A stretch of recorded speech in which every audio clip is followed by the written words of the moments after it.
ഡെസേർട്ടുകളൊന്നും കഴിക്കാൻ ഇഷ്ടമില്ലാത്തവരായിട്ട് അധികം ആരും ഉണ്ടാവില്ല അല്ലേ. അപ്പോൾ ഇന്ന് നമ്മൾ ഒരു ഡെസേർട്ടാണ് കേട്ടോ ചെയ്യുന്നത്.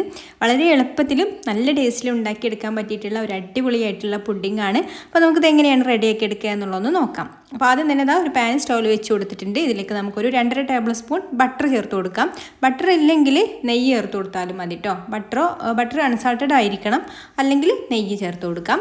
എന്നിട്ട് ഇതൊന്നങ്ങ് മെൽറ്റായി വന്നതിന് ശേഷം ഇതിലേക്ക് നമുക്കൊരു 2 കപ്പ് നല്ല തിന്നായിട്ടുള്ള സേമിയ ഉണ്ടല്ലോ, അതായത് ഇതുപോലെ ചെറുതായിട്ടൊന്ന് മുറിച്ചെടുത്തിട്ടുണ്ട്. അത് ചേർത്ത് കൊടുത്തിട്ട് റോസ്റ്റ് ചെയ്തെടുക്കാം. വണ്ണുള്ള സേമിയ എടുക്കരുത് കേട്ടോ. ഇതുപോലെ നല്ല തിന്നായിട്ടുള്ള സേമിയ തന്നെ വേണം ഈ ഒരു റെസിപ്പിയിലേക്ക് എടുക്കാൻ വേണ്ടിയിട്ട്. ചെറിയ തീയിലിട്ടിട്ട് വേണം കേട്ടോ ഇത് റോസ്റ്റ് ചെയ്തെടുക്കാൻ, അല്ലെങ്കിൽ പെട്ടെന്ന് തന്നെ കരിഞ്ഞു പോവും. ഇനി ഇതിലേക്ക് 1 ടേബിൾ സ്പൂൺ പഞ്ചസാരയും കൂടെ ചേർത്ത് കൊടുത്തിട്ട് റോസ്റ്റ് ചെയ്തെടുക്കാം. അപ്പോൾ ഇതുപോലെ അങ്ങ് റോസ്റ്റായിട്ട് ഈ ഒരു കളറായിട്ട് ചെറുതായിട്ടൊരു ഗോൾഡൻ ബ്രൗൺ കളറായിട്ട് വന്നാൽ നമുക്കിതിൽ നിന്ന് പകുതി അവിടെ മാറ്റി വെച്ചിട്ട് ബാക്കി നമ്മൾ ഇതുപോലൊരു പാത്രത്തിലേക്ക് ഇതുപോലെ അങ്ങ് നിരത്തി ഇട്ട് കൊടുക്കുകയാണ്. ഏത് പാത്രത്തിലാണോ നമ്മൾ സെറ്റ് ചെയ്യുന്നത് അതിലേക്ക് ഇട്ട് കൊടുത്തിട്ട് നന്നായിട്ടൊന്ന് പ്രസ് ചെയ്ത് കൊടുക്കാം. ഇതുപോലെ സ്പാറ്റിൽ വെച്ചിട്ടൊന്ന് നന്നായിട്ട് പ്രസ് ചെയ്ത് കൊടുത്താൽ മതി. ഇനി നമുക്കിത് ഫ്രിഡ്ജിലേക്ക് വെക്കാം. ഫ്രിഡ്ജിലേക്ക് വെക്കുമ്പോൾ ഇതൊന്നങ്ങ് സെറ്റായിട്ട് വരും കേട്ടോ. ഇനി ഒരു 1/2 കപ്പോളം ഇളനീരിൻ്റെ കഴമ്പ് എടുത്തിട്ടുണ്ട്. അതിലേക്ക് നമുക്കൊരു 1/4 കപ്പ് പാലും കൂടെ ഒഴിച്ചു കൊടുത്തിട്ട് ഇത് നന്നായിട്ടൊന്ന് അരച്ചെടുക്കാം. നന്നായിട്ട് അരച്ചെടുത്തതിന് ശേഷം ഈ ഒരു സോസ് പാനിലേക്ക് മാറ്റാം. എന്നിട്ട് ഇതിലേക്ക് ഒരു 1.5 കപ്പ് പാൽ ഒഴിച്ചു കൊടുക്കുന്നുണ്ട്. അപ്പോൾ പാൽ ഒഴിച്ചു കൊടുക്കുമ്പോൾ ആദ്യം കുറച്ച് ഒഴിച്ചു കൊടുത്തിട്ട് നന്നായിട്ട് അതൊന്ന് മിക്സ് ചെയ്ത് കൊടുക്കുക കേട്ടോ. ഈ ഒരു ഇളനീരൊക്കെ കുറച്ചൊരു പേസ്റ്റ് പരുവത്തിലാണ് ഇരിക്കുന്നത്. അപ്പോൾ അതൊന്ന് നന്നായിട്ട് പാലിലൊന്ന് മിക്സായി വന്നതിന് ശേഷം പിന്നെ നമുക്ക് ബാക്കിയുള്ള പാലും കൂടെ ഇതിലേക്ക് ഒഴിച്ചു കൊടുത്തിട്ട് ഇളക്കി കൊടുക്കാം. ഇനി ഇതിലേക്ക് ഒരു 2 ടേബിൾ സ്പൂൺ കോൺഫ്ലവറും കൂടെ ചേർത്ത് കൊടുത്തിട്ട് മിക്സ് ചെയ്ത് കൊടുക്കുന്നുണ്ട്. കോൺഫ്ലവറൊക്കെ ഒട്ടും കട്ടയില്ലാതെ തന്നെ നന്നായിട്ട് മിക്സ് ചെയ്തെടുക്കണം കേട്ടോ.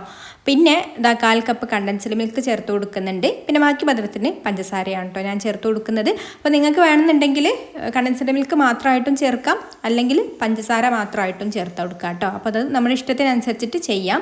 എന്നിട്ട് നന്നായിട്ടൊന്ന് മിക്സായി ഈ ഒരു കോൺഫ്ലവറും കോൺഫ്ലവറിലെ കട്ടകളൊക്കെ ഒന്ന് മിക്സായിട്ട് എല്ലാം ഒന്ന് മിക്സായി വന്നതിന് ശേഷം മാത്രം ഫ്ലെയിം ഓൺ ആക്കിയിട്ട് നമുക്കിത് കൈയെടുക്കാതെ ഇളക്കി ഒന്ന് അങ്ങ് തിളപ്പിച്ചെടുക്കണം. തിളച്ച് വരുമ്പോൾ ഇതുപോലെ ചെറുതായിട്ടൊന്ന് അങ്ങ് കുറുകി വരും കേട്ടോ. ഈ സമയത്ത് നമുക്ക് ഫ്ലെയിം ഓഫ് ആക്കാം. എന്നിട്ട് ഇതിലേക്ക് ഫ്ലേവറിനായിട്ടുള്ള ഏലക്കാപ്പൊടി ഒരു 1/2 ടീസ്പൂൺ ഏലക്കാപ്പൊടിയും കൂടി ചേർത്തിട്ട് നന്നായിട്ടൊന്ന് മിക്സ് ചെയ്ത് കൊടുക്കുന്നുണ്ട്. ഇനി നമ്മൾ നേരത്തെ സെറ്റ് ചെയ്ത് വെച്ചിട്ടുള്ള ഒരു സേമിയയുടെ മുകളിലേക്ക് ഇത് ഒഴിച്ചു കൊടുക്കാം. എന്നിട്ട് ഇതിൻ്റെ മുകളിൽ നമ്മൾ നേരത്തെ മാറ്റി വെച്ചിട്ടുള്ള സേമിയ ഉണ്ടായിരുന്നു, അത് ഇതിൻ്റെ മുകളിൽ നന്നായിട്ട് തന്നെ ഇതുപോലെ അങ്ങ് നിരത്തി ഇട്ട് കൊടുക്കാം കേട്ടോ. എല്ലാ ഭാഗത്തും ഒരേ കനത്തിലൊന്ന് നിരത്തി ഇട്ട് കൊടുത്തതിന് ശേഷം ഇനി നമുക്ക് ഫ്രിഡ്ജിൽ വെച്ചിട്ട് നന്നായിട്ടൊന്ന് തണുപ്പിച്ചെടുക്കണം. നന്നായിട്ട് തണുത്ത് കഴിഞ്ഞാലാണ് കേട്ടോ ഇത് നല്ല അടിപൊളിയായിട്ട് സെറ്റാവുക. അതുപോലെ തന്നെ ആ ഒരു ക്രീമൊക്കെ ഉണ്ടല്ലോ, ക്രീമൊക്കെ നന്നായിട്ട് സെറ്റായിട്ട് വരും. കോൺഫ്ലവർ ആകുമ്പോൾ അതൊന്ന് തണുത്ത് കഴിഞ്ഞാൽ ഒന്നും കൂടെ അങ്ങ് സെറ്റായിട്ട് വരും കേട്ടോ. ഒരു ക്രീമി ആയിട്ടുള്ള ഒരു പുഡിംഗ് ആയിട്ട് വരും. ഇനിയിപ്പോൾ നിങ്ങൾക്ക് കുറച്ചും കൂടി നല്ല തിക്കായിട്ട് വേണമെന്നുണ്ടെങ്കിൽ ഒരു 1/2 ടേബിൾ സ്പൂണൊക്കെ എക്സ്ട്രാ കോൺഫ്ലവറും കൂടി ചേർത്ത് കൊടുത്താൽ മതി കേട്ടോ.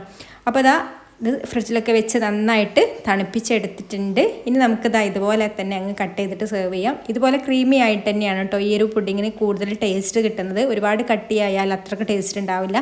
അപ്പോൾ ഇത്രയേ ഉള്ളൂ, നമ്മുടെ അടിപൊളിയായിട്ടുള്ള ഡെസേർട്ട് ഇവിടെ റെഡി ആയിട്ടുണ്ട്. ഇഷ്ടമായിട്ടുണ്ടെങ്കിൽ ലൈക്ക് ചെയ്യാനും ഷെയർ ചെയ്യാനും ചാനലൊന്ന് സബ്സ്ക്രൈബ് ചെയ്യാനും ഫേസ്ബുക്കിലാണെന്നുണ്ടെങ്കിൽ പേജ് ഒന്ന് ഫോളോ ചെയ്ത് സപ്പോർട്ട് ചെയ്യാനും കൂടി മറക്കല്ലേ. അപ്പോൾ ഇനി മറ്റൊരു നല്ല റെസിപ്പിയുമായിട്ട് അടുത്ത വീഡിയോയിൽ കാണാം. താങ്ക്